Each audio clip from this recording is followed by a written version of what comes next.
1C. Our emphasis tonight is the force of vision. We are looking at the force of vision. And I see God giving you vision. Amen. I see God giving you clarity of vision. Amen. And your vision will speak beginning from now. Amen. Let a believer shout it better. Amen. Amen. Don't forget I said the prophetic focus is I'm redeemed for exploit. The anchor scripture for the month is Daniel 11 verse 32.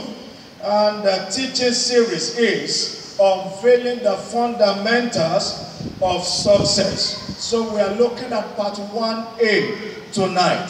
The emphasis is the force of vision. Shout hallelujah. Hallelujah. A better hallelujah. Hallelujah. We need to understand that we live in a kingdom that operates on keys. In the book of Matthew chapter 16, verse 18 to 19, here Jesus speaking and he says this. He says, and I say also unto thee, that thou art Peter, and upon this rock I will build my church, and the gates of hell shall not prevail against it. And so God is talking about his church here. And so God is talking about his kingdom. And what is it saying? The next verse. It says, and I will give unto thee the keys of the kingdom of heaven. And whatsoever thou shalt bind on earth shall be bound in heaven. And whatsoever thou shalt loose on earth shall be loosed in heaven. And don't forget I said we live in a kingdom that operates on keys. And Jesus speaking here, he says, I give unto you the keys of the kingdom. And so in the kingdom of God we have keys. Praise the Lord. And so the key here connotes knowledge. Say with me, knowledge. In the book of Luke chapter 11 and verse 52, Jesus speaking again and he says, woe unto you, lawyers, for ye have taken away the key of knowledge, and ye entered not in yourself, and them that were entering in, ye hindered. And so Jesus referred to the key here as the key of knowledge. And so when the Bible talks about key, especially in our context this month, is talking about knowledge. And understand our inheritance in the kingdom is delivered through the key of knowledge. Our inheritance in the kingdom is delivered through the key of knowledge. Mind you, as believers, we have inheritance in Christ. And that simply means in this kingdom we have inheritance. But it is one thing for you to know you have inheritance. It is another for you to be able to access your inheritance. And one thing about key is that it guarantees access. Imagine a door is locked and somebody is gone with the key. And you find yourself standing there until the man with the key comes. And so once the key comes and the door is open, and then access is guaranteed. And so our access to our inheritance in the kingdom of God is knowledge. And my prayer is this: you will access your inheritance beginning from now. Acts of the Apostle chapter 20 and verse 32. It says, and now, brethren, I commend you to God and to the word of his grace, which is able to build you up and give you an inheritance among all them which are sanctified. He said, I commend you unto God, also unto the word of his grace. He says, which is able to build you up and then give you inheritance among them that are and sanctified. And so our inheritance in the kingdom is delivered through the key of knowledge. 2 Peter chapter 1 verse 3. 2 Peter 1 and verse 3. It says, according as his divine power hath given unto us all things that pertain unto life and godliness, and through the knowledge of him, and that hath called us unto glory and virtue. I'll go over it again.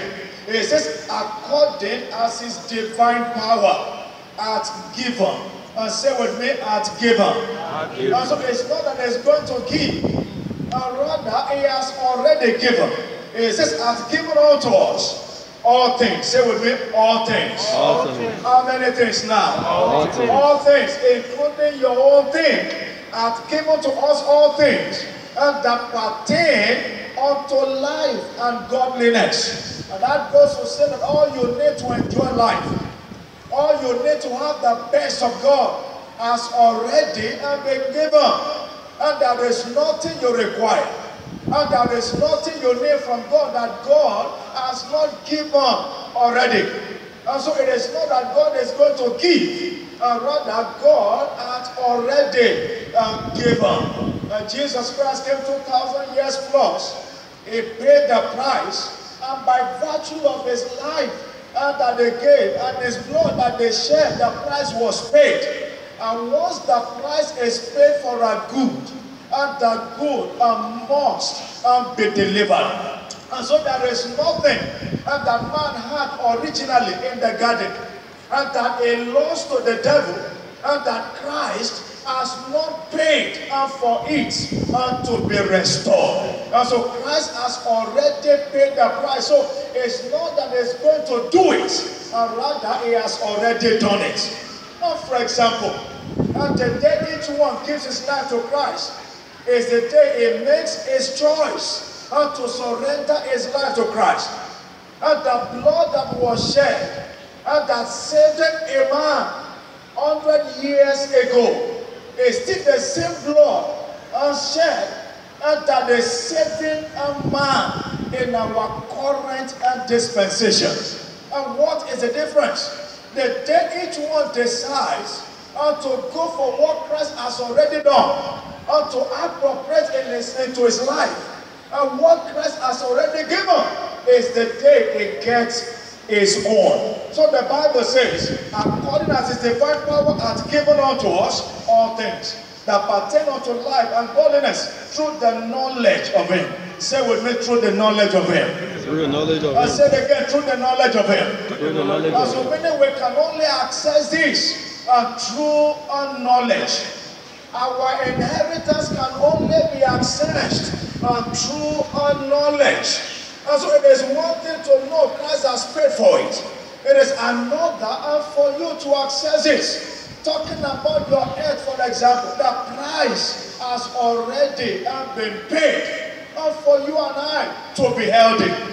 But we need to know it and know what to do in order to access it. And that is why we all need the key of knowledge. And as you discover this key, it shall work for you. Amen. I say it shall work for you. Amen. And so when we apply ourselves to the revelation of the truth, we triumph always and in every place. We triumph always and in every place. Meaning every time we choose to apply ourselves to the revelation of the truth, apply ourselves to what God is revealed, unfolded unto us, what happens? We triumph. And our triumph is always and in every place. 2 Corinthians 2 verse 14. 2 Corinthians 2:14 says, Now thanks be unto God, which always are all for now, and which always causes us to triumph in Christ. Meaning our triumph in Christ is always make it manifest the savor of his knowledge by us in every place. So that knowledge you have possessed begin to manifest. And that is why we must apply ourselves to the revelation of the truth that we have received. And when we find ourselves doing what the truth says, and then we enjoy the inheritance in the kingdom. Today, what belongs to you, you won't miss it anymore. Amen. In James chapter 1 and verse 22 to 25, it says, but be ye doers of the word, and not hearers only, deceiving your own selves. For if any man be a hearer of the word, and not a doer, he is like unto a man beholding his natural face in a glass.